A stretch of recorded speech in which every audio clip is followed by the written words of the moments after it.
о том, как можно использовать Google карты в Navision. Обо мне уже рассказала Маша. Я являюсь разработчиком Dynamics Navision.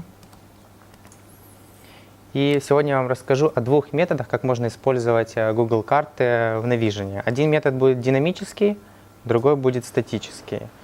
Начиная с 2009 Navision есть такой метод, как онлайн-мапы. Он запускает карту, где сразу указывается адрес, будь то кастомера или еще кого-то.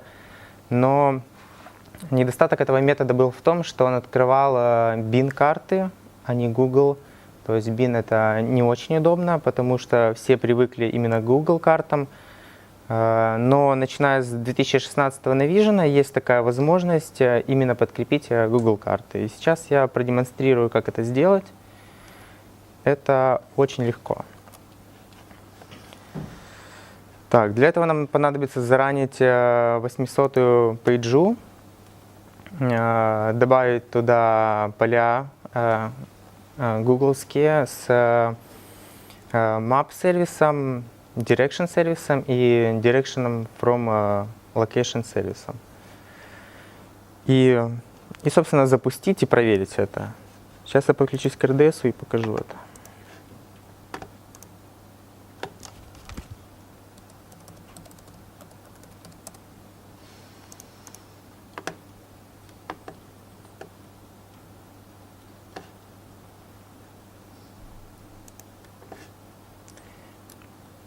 Раним пейджу.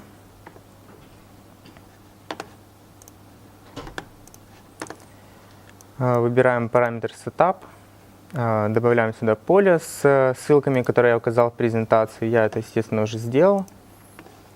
Выбираем здесь поле, которое мы добавили, и можем посмотреть сразу же, как это работает.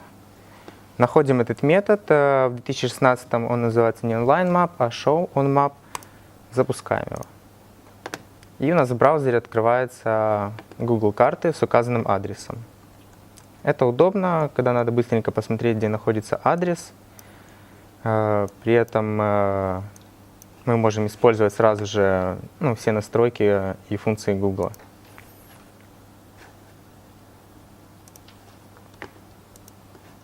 Второй метод – это API, который предоставляет Google, называется MapStatic.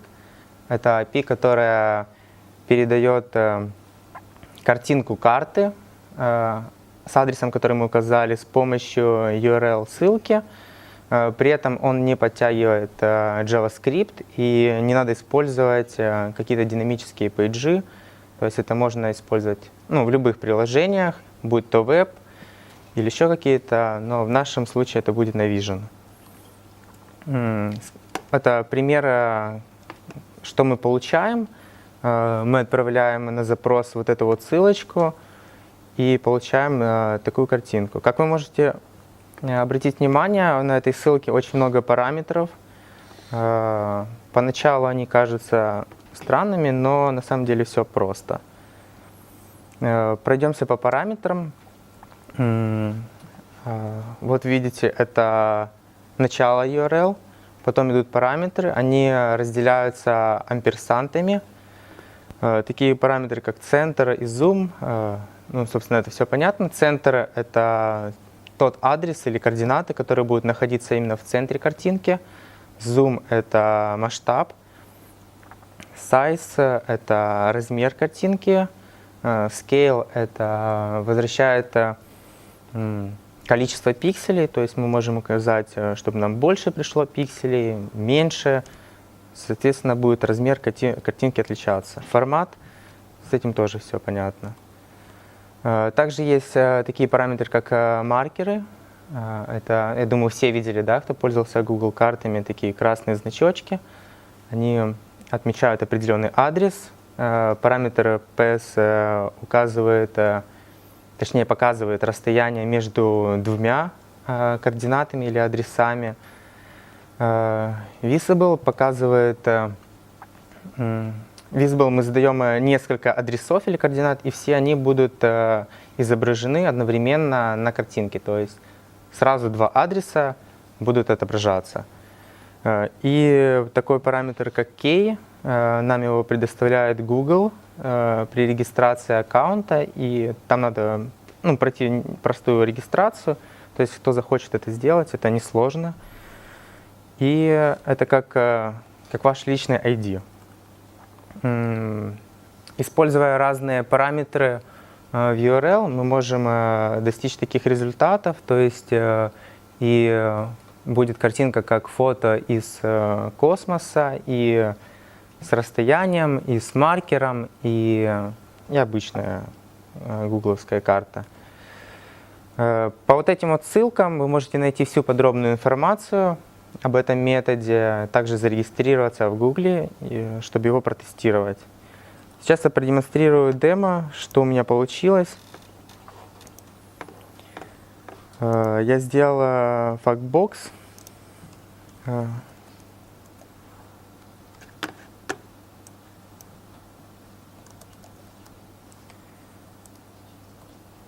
В котором написал небольшую функцию, которая отправляет запрос, принимает его и сохраняет его в виде картинки. То есть теоретически это просто, но на практике оказалось это немножко сложнее. Поэтому кто захочет использовать, пожалуйста, вот есть код.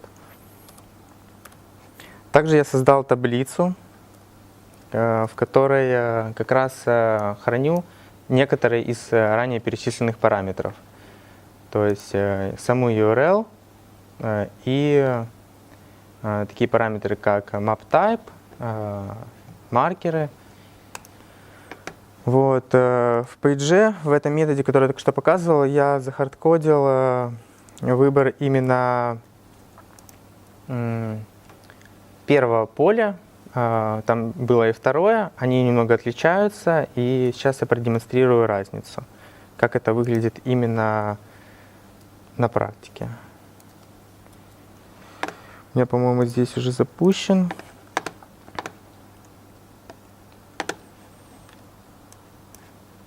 Я открываю фактбокс, и вот мы видим, собственно, картинку, которая пришла нам от Google, и мы ее сохранили. То есть это удобно.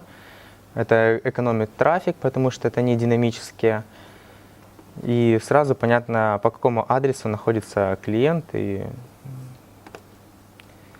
давайте посмотрим, как будет выглядеть это со вторым параметром.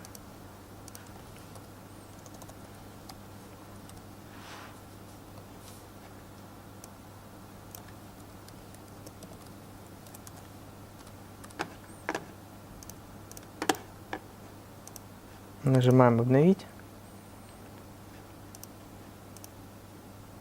Это, наверное, и был второй параметр. Значит, надо посмотреть, как будет на первом.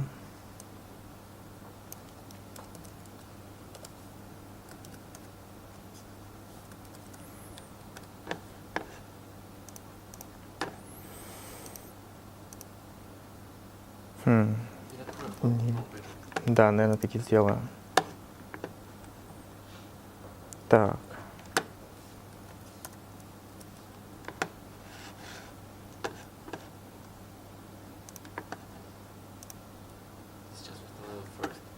First. Окей, давайте поменяем на second.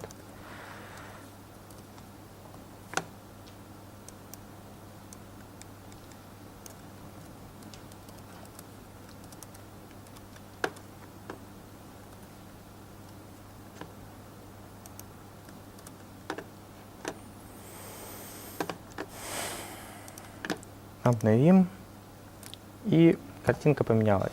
То есть это зависит от того, какие мы параметры вводим в ту URL, и, собственно, получаем разные картинки. То есть возможности большие в использовании. Это может быть очень полезно на многих пейджах в Navision. Вот, собственно, и все. Какие-то вопросы? Да. Да, я слушаю. Она добавляет просто картинку, мы не можем никак видео увеличивать, что-то с ней сделать? Можем, если мы будем менять в параметрах URL, То есть мы можем там задавать масштаб, размер, но именно саму картинку динамически юзать нет, не можем. Ну, в этом как бы и смысл. Можно Да. построить путь от точки до точки? Да. То есть там есть параметр pass. И Показывал это или нет, я не показывал, но пример использования pass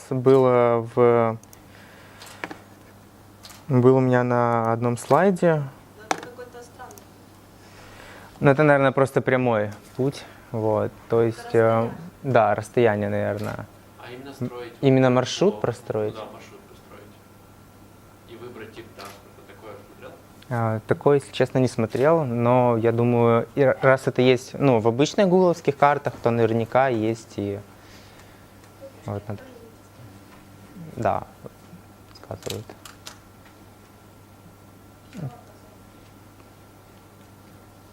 А Да. можливо, щоб зразу на маркері відображалася інформація про місце? Ну, тобто, як буває, що от є на гуглівських картах, в тебе зразу є спливаюче вікно. Если честно, я не знаю, я не пробовал, но ты имеешь в виду, чтобы при клике, вот когда мы используем обычные Google карты, при клике на маркер появлялось окно? Ну, тобто, коли воно підтягує інформацію про цю адресу, воно підтягує не просто про розташування, а ще й інформацію по Google надає. Именно адрес который? Ну, да, тобто, що там є по цьому адресу. Да, да, есть такая функция. То есть вот как раз вот на третьей картинке ты можешь видеть, что все маркеры, они подписаны, и у них у каждого своя иконка. То есть сразу становится понятно, что, что под этим маркером по факту.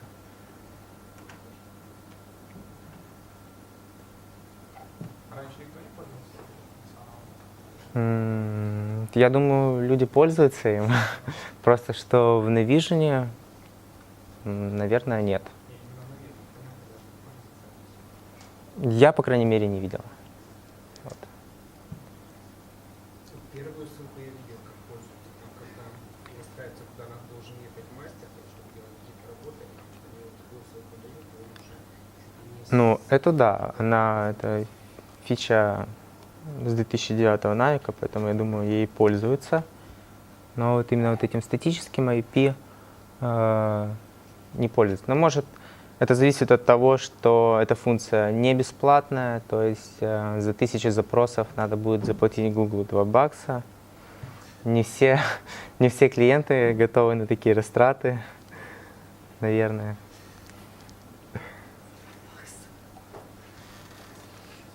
А что запрос? Что является запросом? Один клик, клик? Да, получается, ну, когда мы обновляем картинку, вот это считается один запрос. Ну, если два раза зашли на форму, где картинка нарисована? Нет, картинка, она обновляется, ну, в моем случае она обновляется именно при нажатии, то есть обновить. Но она сохраняется и хранится, то есть при каждом открытии формы не будет идти запрос, чтобы получить опять ту же самую картинку.